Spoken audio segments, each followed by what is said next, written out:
Began, it just seemed like heaven, so I did it. And do you remember? To be back and forth, to be when we together all day long.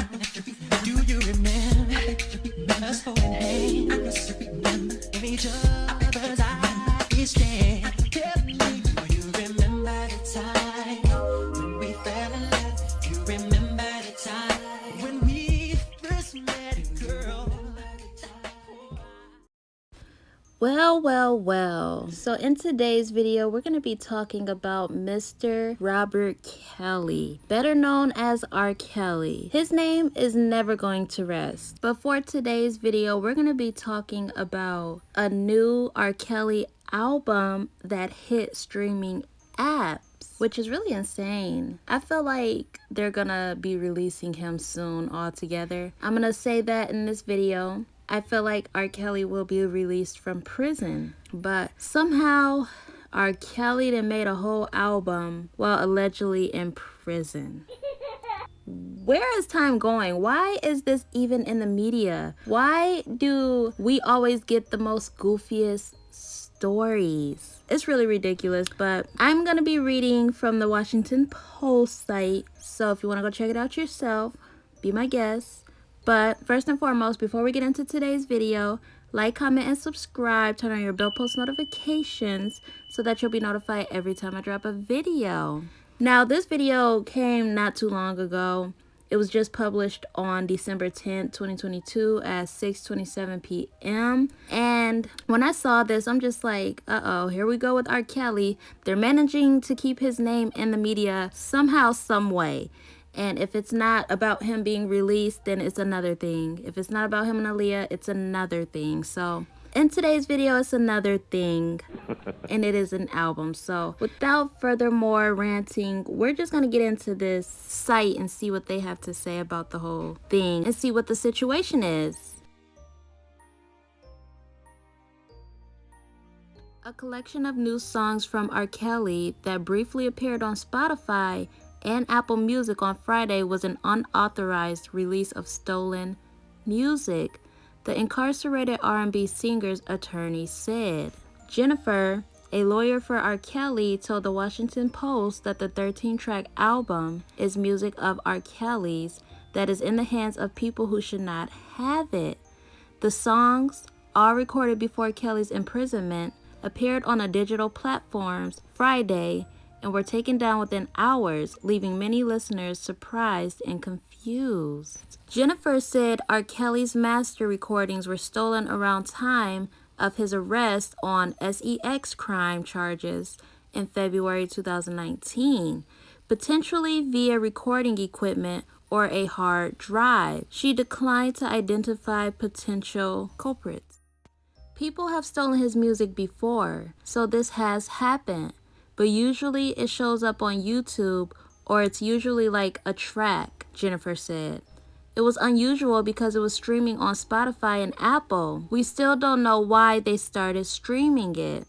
Representatives for Apple Music and Spotify did not immediately respond to requests for comment from the Post. Speaking to Variety, a Spotify representative said, "This content has been removed from the platform at the request of the distributor." The songs collectively billed as I Admit It on the streaming services included tracks titled Air, I Found Love, Freaky Sensation, and The Last Man Standing, according to screenshots posted to social media. The album included with I Admit It, I Did It, a 19-minute song previously released on SoundCloud in July 2018. The track on which R. Kelly addresses the sexual abuse allegations against him was split into 3 parts when it appeared on the digital platforms Friday. Billboard and Variety reported that the album was released by the label Real Talk Entertainment and uploaded through Ingroves, a Universal Music Group distributor that both outlets said is now cutting ties with Real Talk. The songs reportedly were released via a Real Talk sub-label called Legacy Recordings, which has the same name as a Sony music label. A representative for Sony Music's Legacy Recordings confirmed to the Post that it did not release the songs. Representatives from Ingroves and Real Talk could not immediately be reached for comments. R. Kelly, 55, was sentenced to 30 years in prison in June after a New York jury found him guilty of sex trafficking and racketeering charges stemming from allegations that he abused women and minors over nearly 3 decades. A Chicago jury convicted him in September of child pornography and sex abuse charges in a second federal trial, with his sentencing set for February. A chart-topping recording artist, R. Kelly, released 14 studio albums from 1993 to 2016 and won 3 Grammys for his hits I Believe I Can Fly. He became one of the highest-profile entertainers to face legal consequences for sexual misconduct amid the #MeToo movement. Jennifer says she spoke Friday to R. Kelly, who is being detained at the Metropolitan Correctional Center in Chicago, to inform him of the leak. His criminal cases are first and foremost, Jennifer said. But yes, this has always been on our minds, and it's very difficult to figure out who has the music. It's a matter of how do you go about getting it back. She said she believed a complaint had previously been made to police about the masters, but there's not much of an appetite on the part of law enforcement to do anything with it. Jennifer added, "It's not R. Kelly's primary focus, but it is something that needs to be prioritized at some point, and we're trying to put together a team to get to the bottom of it."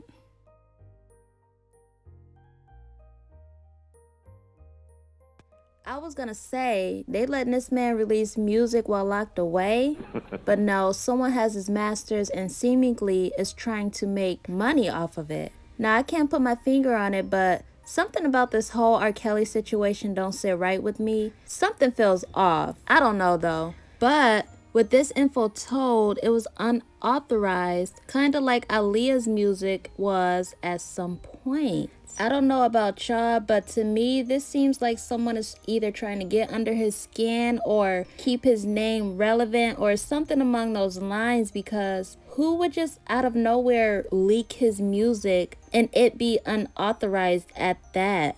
Who is in control of his music? Now, I see why celebrities like to work hard so that they can get their masters. And like I said before, this is what I feel Aaliyah was trying to do, but unfortunately, she could not do that. She probably would have left her music in her family's name, like her mother and her father, her brother. She definitely wouldn't have left it to her uncle. But I seen a comment under one of the Shade Room's posts, and someone said they're actually starting to feel bad for R. Kelly, which I feel bad in the sense that they ganged up on him and got him in trouble when I feel like they personally knew what was going on. They knew that their daughters was with him. And when that money stopped, they tried to team up on him and get him in trouble, which that's the part I didn't like. But he is wrong for messing with young girls. There's no way around that part. But I just feel bad that those people turned their back after the money that he probably gave them to keep quiet about this. And this is the main example of why you cannot trust anyone. And I'm not saying go off and pay somebody to be with their young kid, but you can't trust people even if you pay them. Money does not mean anything to people. It means something within that time, but as soon as it runs out, they don't care. But like I said, I am not telling you guys to go and mess around with somebody's young daughter. Don't do that, or you will end up like R. Kelly. Now, this was the first post that I seen by Shade Room, and it just said, "Social media reacts to R. Kelly's new album, I Admit It." And a lot of people thought that at first he leaked this himself from prison via call. But as you just heard by the online site, it had nothing to do with R. Kelly, and it was unauthorized, and it was released by someone who is unknown. known. Now let's get into a few comments under this post because I've seen a lot of comments that I agree with 100%. So some of them, mainly most of the comments are jokeful comments. I don't really care about the ones who are joking about the situation, but there was a lot of people who were furious about why people aren't holding the parents accountable for any of this, and I couldn't agree more. I was saying this way back when the R. Kelly and Aaliyah stuff came out. They all pinned the blame on R. Kelly, which the parents should have got some type of punishment as well, not just R. Kelly. Here's the first comment, and it just reads, "But like he said, who gonna start blaming these parents? Because I'm still confused on who just sends their young daughter to a man for a career and you as a parent don't go." Kind of sounds like a Leah situation. Can't keep putting the blame all on this man and not the parents. Charge the parents too. And I 100% agree. And that goes for Diane and Barry Hankerson. And respectfully, if her father was here, him too. Because clearly it said he knew about it. The next comment just says, "Still don't understand till this day why the parents didn't get charged too. A lot of them was a part of the BS until the money stopped rolling in." Amen to her or him. And the last comment just says, "Well, their parents allowed it, and how come they aren't held accountable? Right is right and wrong is wrong. I don't think he deserved that much time, and I also think the parents should have even did time. Sorry to all the victims though. I mean, but hey." Now, this isn't talking about the album leak, but it is speaking facts. I always questioned the parents and why they didn't get in trouble. I would really like for a series to be done on why the parents didn't get in trouble for any of this and why there wasn't an investigation. And I kind of understand why there wasn't an investigation, because there was no proof that they were probably getting paid by this man and them allowing their daughters to go with this man. It just happened under the table, so they didn't get in trouble for it. But to be honest, I think this whole thing is an act, and it wasn't in the beginning. I don't think that him messing around with their kids was an act, but the parents acting like they're so hurt and that they couldn't get their daughters back and whatnot from him, I think that was all fake, and they were being paid by someone who wants to put R. Kelly to rest. And I've heard before that the industry is one big act. That's why they call it entertainment. And that never made more sense to me than anything. Anyways, that'll be it for today's video. I really hope you guys enjoyed. If so, give this video a big thumbs up and make sure to subscribe and become part of the team. Let me know what you think about this crazy information. I mean, we're given the most ridiculous and silly news ever. It's always silly. Like, I can't believe this myself. So y'all definitely let me know how y'all feeling about this and what y'all think. Do you think he really released this, or do you think that it's an anonymous person who did it unauthorized? Let me know down below. Like, comment, and subscribe, and I will see you guys in my next video. Stay crazy, and happy Vlogmas Day 12.